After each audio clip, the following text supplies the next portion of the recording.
In this video, I'm going to be answering the question if you can recover your Pi Wallet passphrase. If you find this video helpful, please consider to like this video and subscribe to my channel. In saying that, let's just jump straight into the video.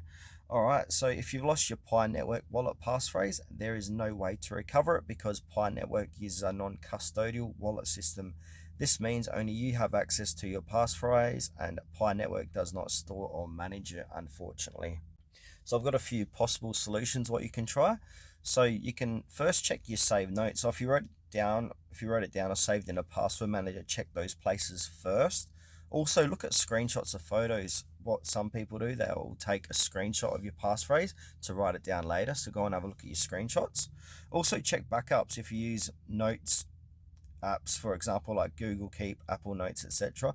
Search for Pi Wallet or similar terms.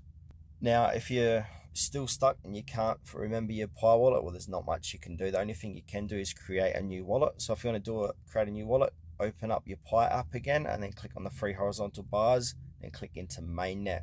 From here, scroll down and then where it says mainnet checklist, go ahead and click onto that. From here, scroll down and it will say create a Pi wallet.